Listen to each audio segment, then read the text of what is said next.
I am the princess that gives Father Emperor the biggest headache, stubbornly recognizing only the law. The Grand Tutor praised my calligraphy. Princess, your writing has the presence of one who rules over all under heaven. I immediately had the Grand Tutor tied up and sent to the Court of Judicial Review, accusing him of improper discussion of succession and attempting to harm the imperial heir through excessive praise. Father Emperor, helpless, punished me by making me copy the admonitions for women 100 times. After the grand wedding, me consort brought back a female friend, and the two composed poetry together in the study. The female friend picked up the phoenix crown I had placed on the desk, put it on her head and posed before the bronze mirror. Seeing me enter, she didn't panic but giggled coquettishly. Princess, my consort, often says if I were born into the royal family, I'd be no less than you. Look, don't I look quite the part wearing this phoenix crown? My consort chimed in to help. Luana Hongshu is just joking around. Don't take it seriously. I expressionlessly ordered the imperial guards outside the door. Someone is comparing herself to the princess, attempting to scheme against the court and usurp the throne. By this palace's command, seal the estate gates. Everyone inside is to be taken into custody according to law. Don't let a single one escape. With my single command, the imperial guards instantly burst through the windows, not the scattered few guards written about in storybooks, but 2 full squads of fully armed imperial guards, clad in heavy armor. The narrow study was instantly filled with the sound of clashing metal armor. Before Hongshu could take off the phoenix crown on her head, 2 burly imperial guards had already twisted her arms behind her back and firmly restrained her. The phoenix crown was heavy, making a crisp sound as it hit the floor tiles. Hongshu's face immediately turned deathly pale. Ah! Yunjung gege savme. Hongshu let out a cry of alarm, her earlier languid and coquettish demeanor completely gone. Liu Yunjung was still holding the poetry collection he had wanted to show off in front of Hongshu. He stood frozen in place, only snapping back to reality when he saw the imperial guards restrain Hongshu. Zhao Luan, have you lost your mind? Liu Yunjung threw down the poetry collection and rushed up to me, his face flushed red. This is the princess's residence, not the Ministry of Justice's prison. Hongshu is my guest. What gives you the right to arrest her? What gives me the right? The Great Zhou Code, Volume 3, Article 120. I looked at Liu Yunjung, me tone as calm as if reciting from memory. Any commoner who privately uses imperial items shall be punished according to law. Any transgression of imperial rights shall receive an additional degree of punishment. Any who know but fail to report or collude together share the same crime. I pointed at the restrained Hongshu, then at the phoenix crown that had fallen askew on her head. I am the esteemed Princess Zhengguo, ranking equal to a prince. This 9-pheasant phoenix crown was bestowed by Father Emperor and is the symbol of my status. She, a commoner woman, not only touched it without permission but openly wore it and boasted. Not inferior to me. If this isn't transgression, what is? Liu Yunjung choked with anger, his pointing hand trembling. That was a joke. Don't you understand jokes? It was just casual talk. Hongshu is innocent and naive. She doesn't understand the imperial rules. As a princess, don't you have any tolerance for others? I tilted my head, somewhat puzzled. Tolerance for others, does that mean covering up violations of the law? Liu Yunjung, this palace remembers you are the 3rd-place scholar in the imperial examination, so you should be well versed in the law. Tell this palace which article of the Great Zhou Code states that as long as you claim it is a joke, you can be exempted from the crime of overstepping your bounds. Liu Yunjung was left speechless by me, his face turning red and pale alternately. Hongshu on the ground finally came to her senses at this moment. She desperately lifted her head, looking at me with tears in her eyes. Princess, this commoner girl was truly just curious. This commoner girl didn't know this violated the law. Ignorance is no crime. You can't just arrest people without asking for reasons. I nodded again. Very good. That is one more charge added. Write this down. The criminal Hongshu publicly questioned the court's laws, attempted to evade criminal responsibility on the grounds of ignorance. Her crime is increased by 1 degree, take her away and send her directly to the court of judicial review for trial. Remember, the phoenix crown is evidence. Don't let her take it off. Let her wear it to the trial so everyone in the court can feast their eyes on this. No less than a princess's grandeur. Hongshu was scared pale as death, collapsing limply on the ground. When she was taken away, that phoenix crown was still stuck tight on her head, the pearls and jade ornaments trembling chaotically, making it look particularly ridiculous. Seeing that I was being serious, Lu Yunjiang finally panicked. Though he was talking tough, he knew that being detained by the Court of Judicial Review was no joke. Zhao Luan, you can't arrest her. She is.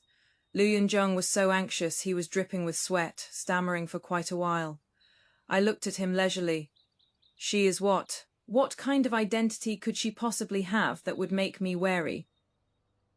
Don't tell me she is some foreign princess, and arresting her would affect diplomatic relations between our nations. Lu Yunjiang, if that is the case, then your association with a foreign princess would be colluding with the enemy in treason.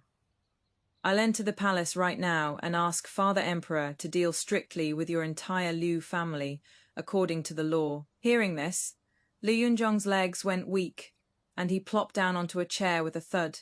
Although his Liu family had been officials for generations, they couldn't withstand such turmoil. She is my mentor's orphan child. I promised my mentor I would take care of her. Lu Yunjiang gritted his teeth, looking grief-stricken and indignant. Zhao Luan, if you touch her today, you're putting me in a position of being heartless and unrighteous.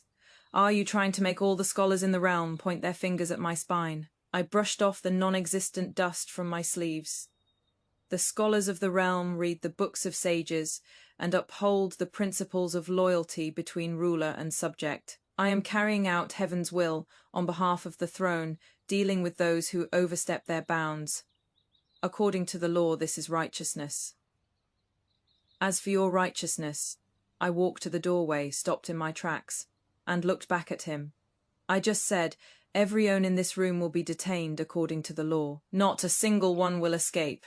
Since you're both her accomplice and her brother Yunjiang, according to the law of collective punishment, you can't escape responsibility either. Guards confine the prince consort to his study and await summons from the Court of Judicial Review. Lu Yunjiang's eyes widened in disbelief, as if he were looking at a monster. The news that Hongshu had been sent to the Court of Judicial Review for detention spread throughout the capital in less than half an hour. No wonder, after all, she had been paraded through Vermilion Bird Avenue wearing that gleaming golden phoenix crown, making it hard not to attract attention. The common people gossiped about it with great relish, saying that the Princess Zhengguo's manner had produced an arrogant person who wanted to become empress. As for the Liu family's side, their reaction was even swifter. That very evening, my mother-in-law, Lu Yunjiang's mother, came with her cane, leading a large group of Liu family women in a mighty procession to storm the princess's manor. If it were a daughter-in-law from an ordinary family, she would probably already be kneeling at the gate to receive them by now. But I'm different. I am the sovereign, and she is the subject. I sat upright in the seat of honor in the main hall, holding a cup of freshly brewed pre-rain Longjing tea, watching as their whole group stormed in angrily. Zhao Luan, you vicious woman. As soon as the old lady entered, her cane thumped loudly on the ground. What are you locking Yunjiang up for? And you're going to punish Hongshu without distinguishing right from wrong. You have no tolerance for others whatsoever. A sister-in-law behind her also spoke in a sarcastic tone. Exactly. Yunjiang was merely discussing poetry with Miss Hongshu. That is a refined pursuit. If the princess herself doesn't understand elegance, that is one thing. But why is she yelling about fighting and killing? If word of this gets out, who would still dare to marry the princess? I blew on the tea foam, took a light sip, and said nothing. Seeing that I was ignoring her, the old madam became even more furious. Relying on her status as an elder, she raised her cane and was about to swing it at me. I'm talking to you. Do you know the rules or not? Once you enter the Liu family's door, you are a daughter-in-law of the Liu family. When your mother-in-law asks you a question, you dare not answer. The maid beside me was about to step forward to intervene, but I raised my hand to stop her, and that cane stopped dead 3 inches away from me, because I pulled out a golden token from my sleeve. It was as if I were present bestowed by Father Emperor. Old madam, if this cane were to fall. I looked at that exquisitely crafted sandalwood cane. Me-tone flat, that would be an affront to the imperial presence. According to the Great Joe Code, affronting the imperial family means immediate arrest, with the entire family punished according to law. You are advanced in years, old madam, with poor mobility. If you truly were implicated, wouldn't that be lamentable? The old madam's hand froze in mid-air, that cane neither falling nor withdrawing, trembling there like a sieve. The womenfolk behind her were also frightened into silence, no one having expected that I would dare to pin such a serious charge on them. You're using the emperor to pressure me? The old madam withdrew her cane, trembling all over with rage. I am your mother-in-law. Of all virtues, filial piety comes first. For you to defy your elder like this, aren't you afraid the censorate will impeach you? I put down my teacup and finally gave her a proper look. Mother-in-law, are you perhaps mistaken about something? I am a princess of the Great Joe with a fiefdom of 10,000 households, ranking equal to a prince. Lu Yunjung is the prince consort, a subject. First comes ruler and subject, then father and son. This is the way of Confucius and Mencius, and also the law of the Great Joe. Today you brought people to force your way into the princess's residence, called me by my personal name, and even attempted to strike me. Only because of your advanced age did I refrain from reacting on the spot. I stood up, smoothed my skirt, and walked step by step toward the Lu family members. As I moved forward, that group of Lu family women accustomed to throwing their weight around all instinctively stepped backward. As for that Hong Shu, I walked up to old Madame Liu, bent down slightly, and whispered in her ear, "You protect her so fiercely. Could it be because she is already carrying Lu Yunjung's child?" Old Madame Liu's pupils constricted sharply. I smiled, just as I thought. I recall that the laws of the Great Joe stipulate that, after a prince consort marries a princess, without the princess's permission, he may not take concubines or keep mistresses. If he secretly fathers a child, it is considered deceiving the sovereign and shall be severely dealt with according to law. Old madam, would you rather preserve the child in Hongshu's womb, or have the entire Liu family convicted of a crime? The Liu family was helped out by others as they left, as they were leaving. The way they looked at me was like looking at a stern, iron-faced judge. I had no time to care about their fear, because from the old madam's reaction, I had already confirmed my suspicion. Hongshu was no confidante of Lu Yunjung at all. She and Lu Yunjung had long been secretly involved, even conceiving a child in secret. The so-called mentor's orphan was just a title Lu Yunjung invented to bring her into the mansion. "Prepare the carriage, we're going to the Court of Judicial Review," I said to the maid beside me. The prison cells of the Court of Judicial Review were cold and damp, the air filled with the smell of mold and moisture. Hongshu was locked in a single cell at the very back. The phoenix crown on her head had already been removed, and now she was huddled in the corner with disheveled hair, shivering when she saw me. She looked like she had seen her natural enemy, desperately shrinking into the corner. "Your Highness, spare my life. I'll never dare again." I had someone bring a chair over, and I sat at the cell door looking at her through the bars. "Hongshu, I've come to give you a chance." I took out Lu Yunjung's poetry collection that had been thrown on the ground, opened to a page. The line, "Wishing to find someone of one heart, white-haired yet never parting. You wrote this, didn't you?" Hongshu froze for a moment, then nodded frantically. It was me. Your Highness, Yunjung and I are truly in love. Please, I beg you to grant us your blessing. We're true love. In this era of strict propriety, only we are soulmates." As if grasping at a lifeline, she began to passionately expound on her sincere love. "Love knows no social class. Although you are a princess, you have his body but not his heart. Keeping him tied to your side like this, don't you feel pain? As long as you let me go, I'm willing to take the child and flee far away, never to return to the capital." I listened expressionlessly to her long-winded speech, only finding it somewhat noisy. "Are you done talking?" I interrupted her. This palace is not interested in whether your souls are compatible. This palace only heard one key point. I pointed at her belly. You just said, take the child with you. Hongshu instinctively covered her belly, her face deathly pale. In her urgency just now, she had let it slip. No, no. Summon the imperial physician. I had come prepared. The imperial physician was waiting outside. 2 bailiffs stepped forward to support Hongshu, and the imperial physician took her pulse through the bars. After a moment, the imperial physician reporting to the Grand Princess, it is indeed a pregnancy pulse, over 2 months along. 2 months. Lu Yunjiang and I had only been married for 1 month. What a fine true love. What a fine orphan of my late mentor. I stood up, looking at the despairing Hongshu.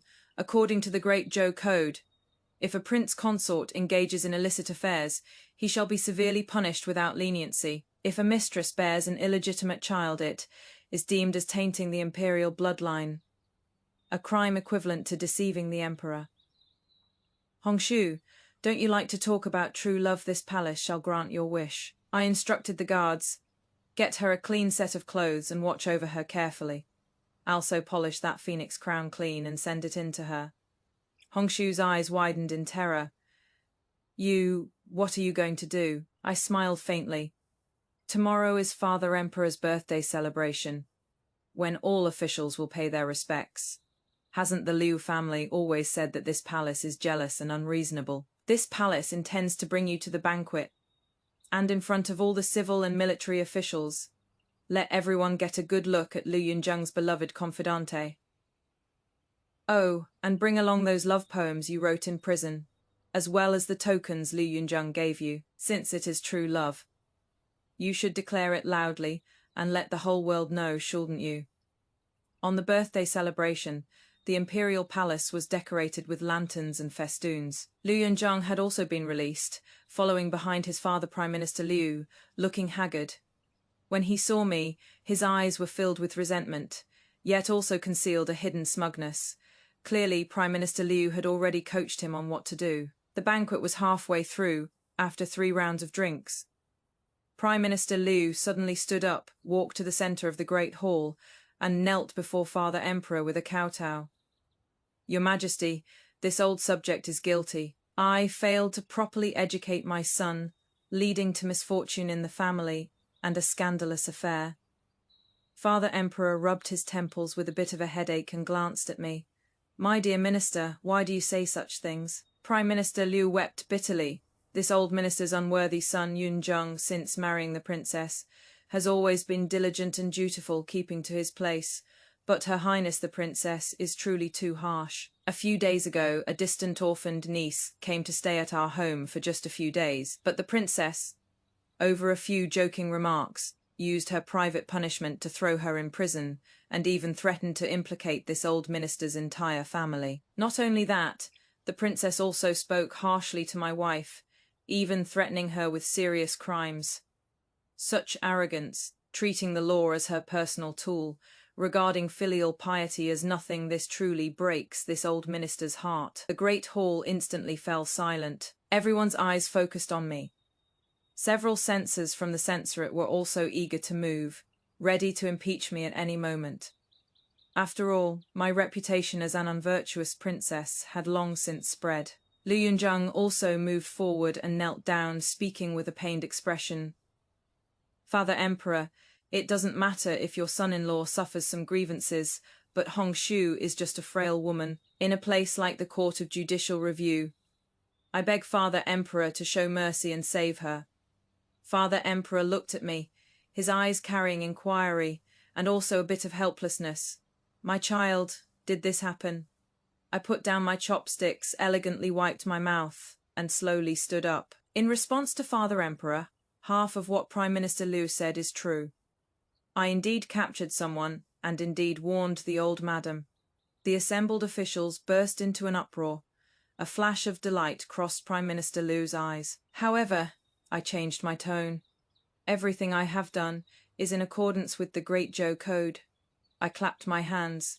The palace doors swung wide open, and 2 golden guard officers escorted Hongshu inside. She wore the plain white garment I had specially arranged for her, her belly slightly protruding, and on her head, she still wore that glittering golden phoenix crown. This bizarre appearance made everyone present gasp in shock. This is. When Prime Minister Lu saw that phoenix crown, his eyes nearly popped out of their sockets. I pointed at Hongshu, me voice cold and clear, reverberating through every corner of the great hall. Prime Minister Liu says I am domineering. Then I shall ask all the officials present to judge. This woman is named Hongshu. She is a concubine kept by the prince consort Liu Yunjiang, and is already pregnant. What she wears on her head is the 9 pheasant phoenix crown bestowed upon me by Father Emperor. She once said to my face that had she been born into the imperial family, she would be no less than me. I turned to look at Liu Yunjiang, whose face had drained of all colour. Lord Liu, you just said she was a mere frail and delicate woman. I think she harbours lofty ambitions. She wants to be empress. This is impossible. Liu Yunjiang frantically defended himself. You're trying to frame her. You forced her to wear it. I had anticipated he would say this. I pulled out a stack of letters and that poetry collection from my sleeve, presenting them directly to Father Emperor. Father Emperor, these are the letters searched out from Hongshu's place. Inside are not only intimate letters where Liu Yunjiang and she poured out their hearts to each other, but also, I paused, my gaze sharp as a blade, piercing straight at Prime Minister Liu. There is also Liu Yunjiang's promise that after Father Emperor passes 100 years from now, when this princess lows my support, he will divorce me and establish Hongshu as his legal wife. He even spoke with such certainty, saying that when the young emperor ascends the throne in the future, Prime Minister Liu will be able to control the court. And once the Liu family holds overwhelming power, he'll be able to make Hongshu the most noble woman in the world. Not only that, this palace has also uncovered the accounts of how you, Prime Minister Liu, misappropriated the national treasury through the Ministry of Revenue and secretly raised private troops. These past 2 days, with nothing better to do, this palace had people from the Court of Judicial Review investigate the deficit in the Ministry of Revenue. Prime Minister Liu guess. What? It matches down to the last penny. Prime Minister Liu's body suddenly swayed, his complexion instantly turning ashen. He thought this was just a drama of jealous rivalry in the inner quarters.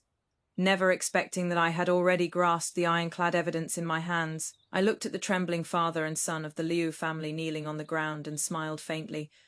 Prime Minister Liu, didn't you just say that this palace treats the law as a personal tool? No, what this palace reveres most is precisely the law. And you are the ones who truly despise the law. After Father Emperor finished reading those letters and account books, he was so furious that he slammed the evidence hard on the table. Good, what a Liu family, what a pillar of the state I have. Guards, arrest the Liu father and son and the criminal Hongshu, throw them all in the imperial prison to await judgment, raid the Prime Minister's mansion and seize all those involved in the case.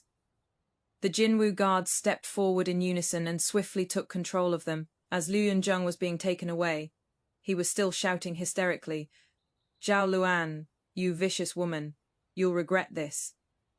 I didn't even bother to give him a glance. Father Emperor handed the Liu family's case over to the Court of Judicial Review and the Ministry of Justice for joint trial. With nothing else to do, I went to the Court of Judicial Review every day to observe the trial, ensuring every procedure complied with the regulations of the Great Zhou Code. Under the mountain of ironclad evidence, Prime Minister Liu quickly confessed. He not only admitted to embezzling public funds and forming factions for personal gain, but also exposed a string of accomplices for a time. Every own in the court was in danger. As for Liu Yunjiang, he probably did have some real feelings for Hongshu, and in the end managed to be clever for once. The Great Zhou Code stipulates that if a woman commits a serious crime and is pregnant, she shall wait until after childbirth before being sentenced and punished. Moreover, even for serious crimes, children under 8 years old can receive lenient treatment according to the law. The child in Hongshu's womb hasn't been born yet, and isn't subject to collective punishment. You can't touch her or her child. In the court hall, Liu Yunzheng was disheveled, looking like a madman. He knew very well that he couldn't escape anymore, but he wanted to preserve a bloodline for himself, and he did indeed seize upon a loophole in the law. Hearing this, Hongshu's eyes burst with ecstatic light. She also shouted along, "That is right. The law stipulates that pregnant women cannot be punished. Zhao Luan, you cannot touch me." I let out a derisive laugh, put down the teacup in my hand, and walked out from behind the screen. I walked up to Hongshu and looked down at her from above. "You're right. The Great Zhou Code does indeed have such a provision. However," I turned the conversation, "Liu Yunzheng, how can you be certain that the child in Hongshu's belly is truly your flesh and blood? As far as I know, Hongshu's intimate acquaintances are not limited to you alone. Yang General Wei, the young son of Minister Chen's family, and even your own younger brother, they've all had quite deep relationships with her."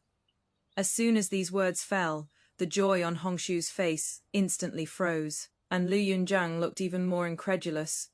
He stiffly turned his head, staring daggers at Hongshu, his voice seemingly squeezed out from between his teeth.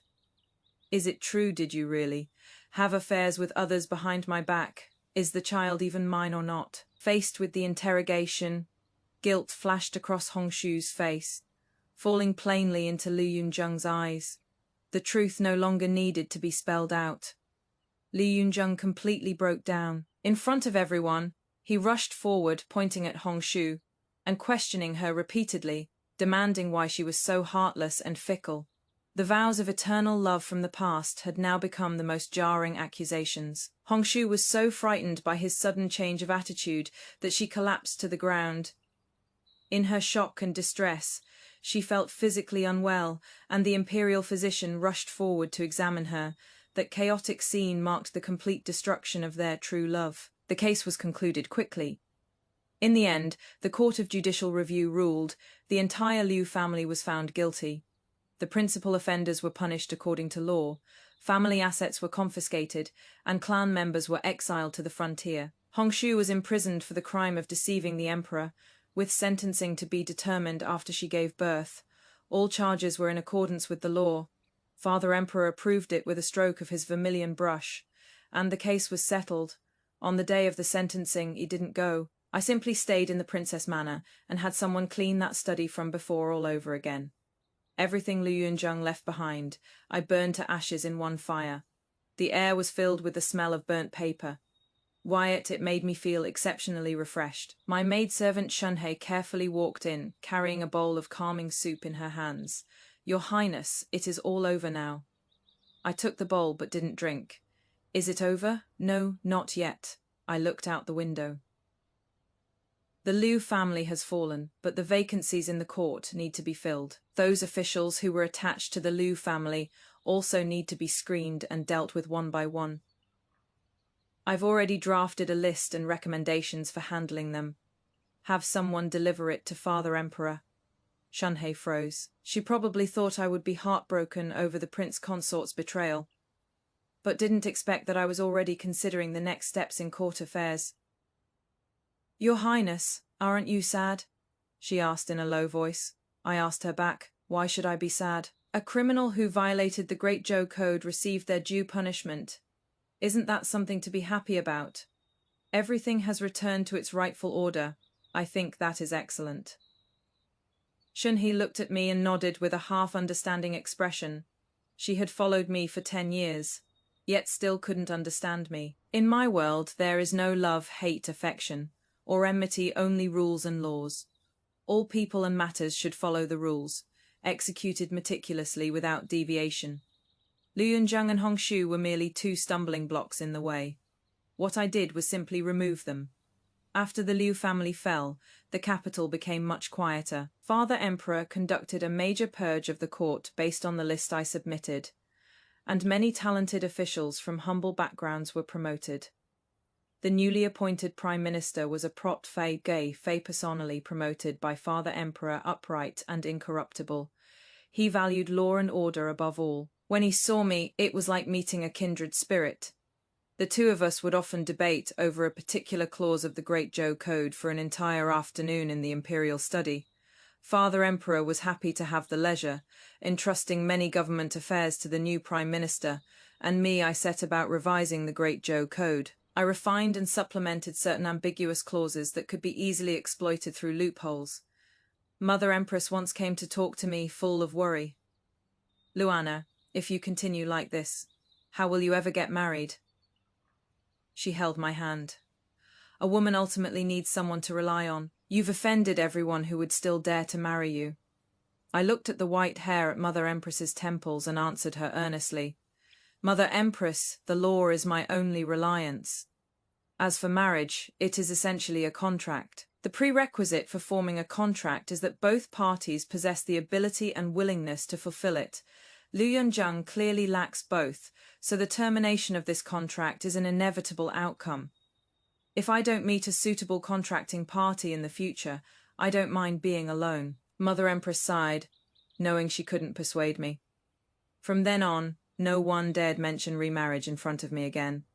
My Princess Manor became the most peaceful place in the capital. No social obligations, no flattery. All visitors had to submit visiting cards in advance, stating the matter, purpose, and expected duration of discussion. Everything was orderly and in accordance with proper protocol. I was very satisfied with this. Days passed one by one, and under the governance of the new Prime Minister and me, the Great Zhou enjoyed peace and prosperity. But Father Emperor's health deteriorated day by day. He only had one son and one daughter. My younger brother, the Crown Prince, was over 10 years younger than me, merely a half-grown child now. Moreover, his temperament was soft, innocent, and kind. Father Emperor was very uneasy. This day, he summoned me alone to his bedchamber and dismissed all attendants. "Luana," Father Emperor looked at me, his eyes carrying an unprecedented gravity. "Father Emperor doesn't have much time left. I want to entrust you with the power of regent." I froze. "Father Emperor, you mustn't. Since ancient times, there has never been a precedent of a princess serving as regent. This goes against ancestral law. Ancestral law was also made by people." Father Emperor coughed a few times, his emotions somewhat agitated. "Your younger brother is still young, and besides, with his temperament, he won't be able to keep those old ministers in check in the future. Only you, with your stubborn temper, that disregards even family ties, can suppress them. I know you don't like power struggles and only care about your laws, but I'm entrusting this kingdom to you not to make you fight for it, but to make you protect it. Protect the Great Zhou Code that you personally revised, so it can truly be implemented, instead of becoming fade-to-fade paper that the next emperor will overturn." I fell silent. Father Emperor's words struck my weak spot. My life's work was all in that thick Great Zhou Code.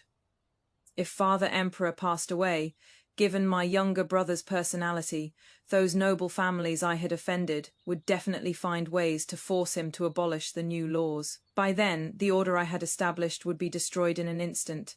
This was something I absolutely could not tolerate. Father Emperor.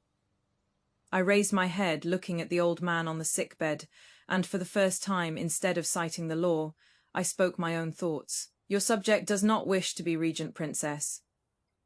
A flash of disappointment crossed Father Emperor's eyes. "Your subject wishes to be princess regent. Princess regent, however, mayn't legitimately wielding supreme power. The royal ancestral decree states, when the crown prince's character is insufficient to govern, for the sake of the empire and nation, the prince or eldest princess, with the closest bloodline, may serve as regent until the crown prince can rule independently. Starting tomorrow, this ancestral decree will be fully implemented." Father Emperor first froze, then burst into thunderous laughter. Good, truly you are my daughter." I stepped forward and gently patted his back. "Father Emperor, rest assured, with this subject here, the Great Zhou's empire will not fall into chaos." Father Emperor passed away, and my younger brother, the Crown Prince, ascended the throne as the new emperor. On the same day, the new emperor issued an edict, following the late emperor's will, conferring upon Zhenguo eldest princess Zhao Luan the title of regent eldest princess, overseeing all state affairs. When the edict was issued, the court and countryside were shaken. Some veteran officials and imperial princes immediately united, kneeling outside Taihe Hall, shouting a hen crowing at dawn signals the nation's fall, demanding that the new emperor rescind the order.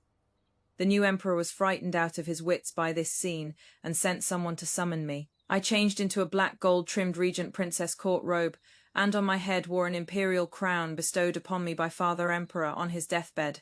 I walked outside Taihe Hall and looked at the civil and military officials kneeling all over the ground. At the front was my imperial uncle, Prince Kang. "Zhao Luan, you're just a woman. How dare you usurp the divine instruments of state? Withdraw at once." Prince Kang pointed at me and shouted sternly. I ignored him and took a scroll from the maidservant's hands, slowly unrolling it. "The late emperor's edict is here. Are you all defying the imperial decree?" Prince Kang sneered. "Who knows if this edict is real or fake? In the 100 years since the Great Zhou was founded, there has never been a precedent of a woman serving as regent." Precedent? I looked at him, my tone calm. I recall that the founding emperor of the Great Zhou seized power from the orphan and widow of the previous dynasty. At that time, there didn't seem to be a precedent for powerful ministers to usurp the throne either. "Right." Prince Kang's expression changed. How dare you speak such nonsense? I am merely stating facts. I put away the edict, furthermore. I must remind Imperial Uncle of one more thing. According to Article Arlignal of the Great Zhou Code that I most recently revised, all members of the imperial clan are forbidden from interfering in government affairs without an edict from assembling court officials and from making disturbances outside the palace gates. Violators shall have their titles stripped, be demoted to commoners, and be permanently confined. By kneeling here now, you have already violated the law. I'm giving you 10 breaths of time to disperse on your own. After 10 breaths, the Golden Warrior Guards will enforce the law." Having said that, I stopped looking at them and walked straight into the Hall of Supreme Harmony. Behind me came the sounds of those imperial princes discussing in alarm and uncertainty. After 10 breaths, I heard no footsteps, so I gave an order to the commander of the Golden Warrior Guards outside the hall. "Arrest them all, strip their titles, send them to be confined at the Imperial Mausoleum, execute immediately." Did you guys notice a particularly interesting detail what she said to Prince Kang? The founding emperor of the Great Zhou seized the kingdom from the orphan and widow of the previous dynasty at that time. There didn't seem to be a precedent for powerful officials to usurp the throne, was there? She wasn't debating, she was reminding everyone the ancestral system and precedents you speak of were themselves established by breaking old rules. You use no precedent to oppose me. But when the founding emperor rebelled back then, who gave him a precedent? Using the opponent's logic to counter-kill them. What do you call that? That is called using their own methods against them. Zhao Luan understood these people too well. They had spent their entire lives bullying others, relying on their status, and no one had ever truly enforced the law against them. They thought kneeling outside the Taihe Hall would successfully force her hand, thought the law couldn't punish everyone. And then they were all taken away in batches. All of them. Not a single one left. You can choose not to believe in the law, but the law believes in itself. After Prince Kang and the others were placed under house arrest, there were no more opposing voices in the court. I began my regency career. My daily life became even more regulated than when I was a princess. Rise at Mao hour, listen to reports from each ministry, morning court at Chen hour, handle governmental affairs, from Sai hour to Wei hour, discuss matters with cabinet ministers. Shen hour, examine the new emperor's lessons. Yu hour, process remaining memorials. Retire promptly at Shu hour. There wasn't a single superfluous thing in my life. The new emperor both respected and feared me. He knew that as long as he didn't make mistakes, his imperial sister would be his most solid backing. But if he dared to have any crooked thoughts, I would also be the first person to pull him down from the throne according to the law. Under this delicate balance, the national power of Great Zhou flourished. The new laws I implemented penetrated into every corner of the empire. Taxation, corvée labor, laws, weights and measures, everything was standardized. Personal favors and connections became increasingly insignificant in the face of this strict order. Some said I was cold-blooded, said I had no feelings, I didn't care, because what I saw was the national treasury becoming increasingly abundant, the people living in peace and contentment, and no more warfare at the borders. That was enough. This day was the late emperor's death anniversary. I brought the new emperor to the imperial mausoleum to pay respects. Passing by the courtyard where the imperial clan members were confined, I saw Prince Kang.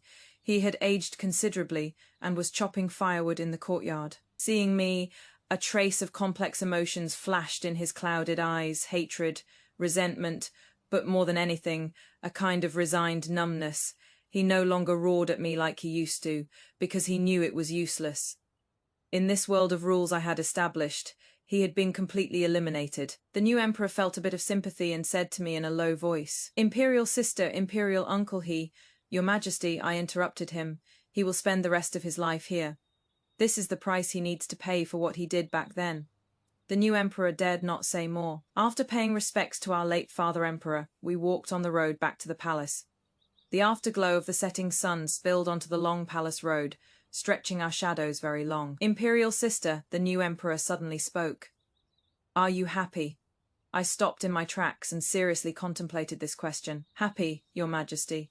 This palace does not know what happiness is." I looked at the distant sunset and said calmly, "But this palace knows what order is. When all things operate on their proper tracks, this palace's heart is at peace. Perhaps this is my happiness. A world without jokes, without ambiguity, without confusion, where everything is clearly contracted and well ordered. I guard this world, and I guard myself. I am the regent princess of the great Zhao Luan. I am the embodiment of law. In this palace's presence, there are no jokes, only law. If you refuse to accept it, you can try. But this palace guarantees, in the end, the one who bows down in defeat will definitely be you." The story ends here. Have you ever thought about why Zhao Luan only uses law from beginning to end? It is not because she doesn't understand social nuances, someone who could grasp the rhythm so precisely at the longevity festival, advancing step by step. How could she not understand human hearts? It is because she understands too well. She understands that, in a world woven by power and personal connections, competing in relationships, networks, who cries more pitifully, who has the louder voice, the weak can never win. Prime Minister Lu has been operating in the court for decades. The Lu family women morally blackmail, others using their status as mothers-in-law. Hongshu using true love as a shield. Liu Yunzhong brings out the persona of mentor's orphan. All of these are competing with you on the track of human sentiment. But Zhao Luan says, "Sorry, I am not competing with you on this track. I am switching to a different track. This track is called law. The rules are written by me. The judges are invited by me. And every word and action of all of you is within my judgment." This gave me a really big revelation in real life, when you find yourself unable to win no matter what under other people's rules, like workplace PUA, emotional manipulation in relationships, moral blackmail in social situations. Don't struggle within their rules. Go find your own rules. Contracts, laws, regulations, evidence in black and white. These are the great Zhou laws in reality. They don't care about human sentiment, don't look at tears, don't care whether you are a prime minister or a beggar. Everyone is equal before the terms.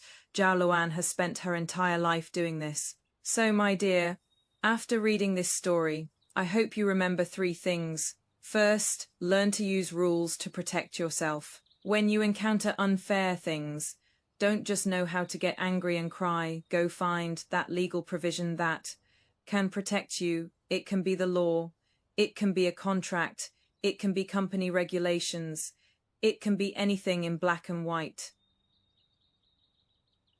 Emotions will be ignored, but evidence won't. Second, don't seek your own worth from others' mouths. Whether you are worthy of being loved, whether you are excellent enough, whether you deserve to stand in that position, the answers to these questions can only be given by yourself. Whether others say you are jealous or say you are cold-hearted, as long as you have a clear conscience, then hold your head high and walk your own path.